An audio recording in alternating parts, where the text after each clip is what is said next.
Hey, well done for finding this video. This is Go Battle Breakdown with Fish on a Heater, a leader in competitive Pokemon Go PvP.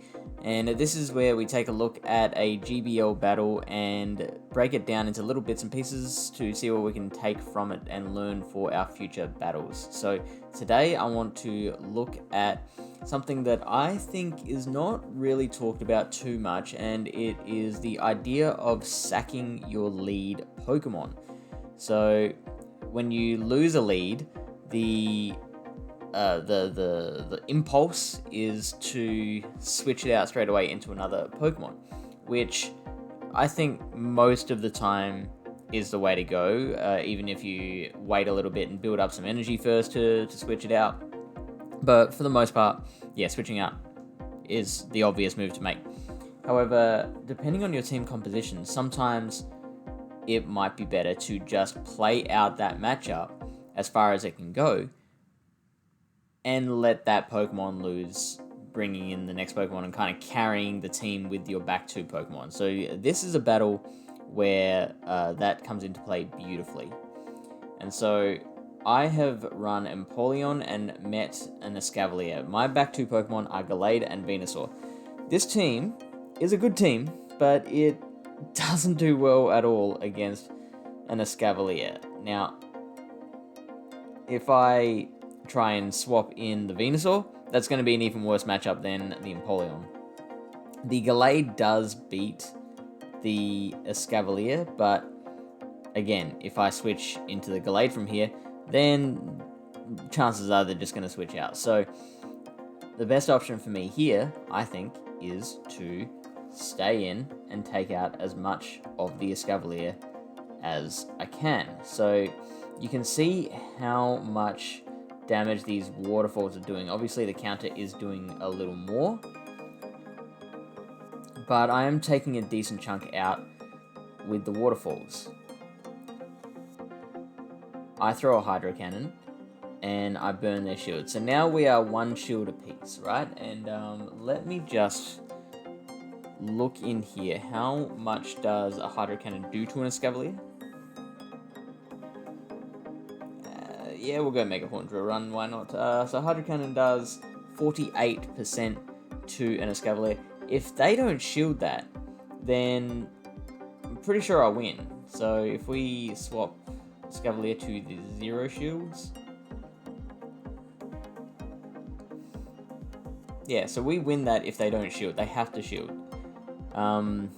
Those waterfalls are taking out 10 damage a piece, which is can't work that out right now, but it's a decent percentage of its HP. Let's just go like 8% per waterfall. So it's doing a fair bit of work. And then what that does is it makes the matchup against Venusaur a lot more manageable, and it makes the matchup against Gallade even easier. So let's work it out this way. If we go with the 1-1 shield, we've taken out a lot of Escavalier's HP. It's down to 58 HP. And now if we continue that battle with our Venusaur, and this one is Shadow Venusaur. Let's just look at it with regular Venusaur for now. Venusaur wins that one pretty comfortably. Now, in that case, we have to use our second shield. But we can also no shield and still win that. The only way that we are losing that is if they use 2 shields, which they can't because they've already used 1. So at that point, Venusaur wins that one. And so that makes it a whole bunch easier from that point. So now the Escavalier goes down. It's not really worth shielding there. On the other hand, if you do want, you can I just noticed the Escavalier. That is a funny pose. You can use the second shield and try and Hydro Cannon again. If they shield again, then you're at the 0 shields, which is fantastic. If they don't shield, then you've beaten that Escavalier, but of course they are one shield up now. Yeah. So now out comes Clefable, and perfect. I now have, that's the biggest advantage of this, is I now have switch advantage. I've managed to lock them in to a matchup that is really not good for them. Now I'm just using this opportunity to farm up a whole bunch of energy, because if I just let's go. Okay, we'll make this a Shadow Venusaur now, and we're gonna go in against. We'll remember how much HP the Escavalier had, which was 58 and 1 energy.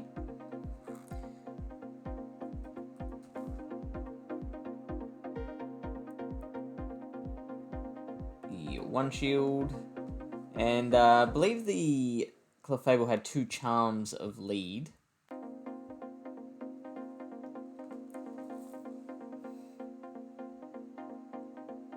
Now, I do have to use my shield, so do they. And then I fire straight away to KO that Clefable. If we then continue that, where is it? There it is. Continue battling with that 58 HP Escavalier.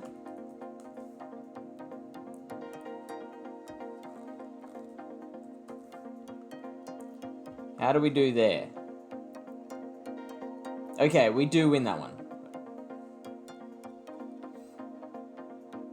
So that is good to know. If they try and bring Escavalier back in, then even if we do fire straight away, we're going to beat them to the drill run and manage to take them out. On the other hand, what if they don't bring in the Escavalier again? What if they bring in Charizard? What if they bring in Scizor? What if they bring in an Empoleon? I think it is much better. You have to use that shield either way on your Venusaur, so at that point, it's so much better to build up extra energy and then fire once you have the second one built.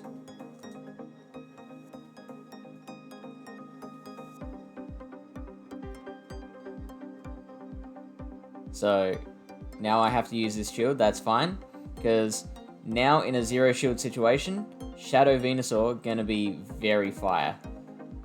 You can see I'm just using Frenzy Plant here because a Frenzy Plant on a Clefable will do 54% damage. Yes, Sludge Bomb does more, but Frenzy Plant, 1 less Vine Whip, does enough.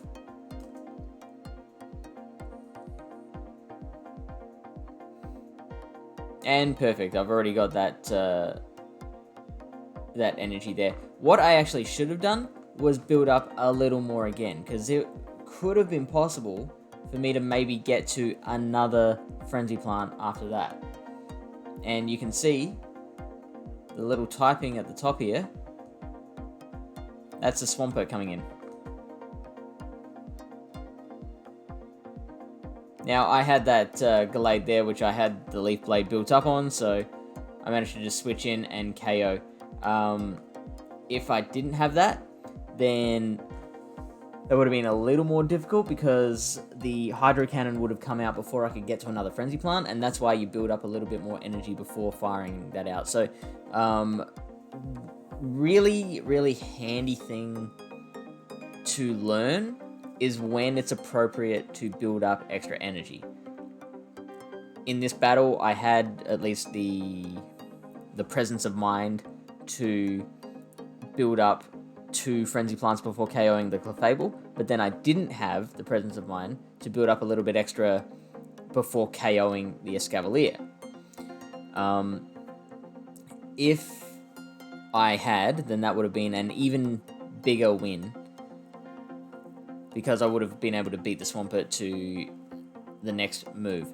But the point of this video was that whole thing was set up by me sacking my lead, dropping the Empoleon. It took out more than 50% of a Pokemon that would otherwise be pretty good against my team, enabled the rest of my team to have much better matchups against it, gave me switch advantage, which then once I had that switch advantage, that just completely, I dominated from there. So hopefully this helps. If you like, this kind of learning and education, then we've got a community called Pallet Town PvP. You will have seen the link going past in this little slideshow here. That should also be in the description. Come and visit and lend a hand. Otherwise, I will see you in the next video.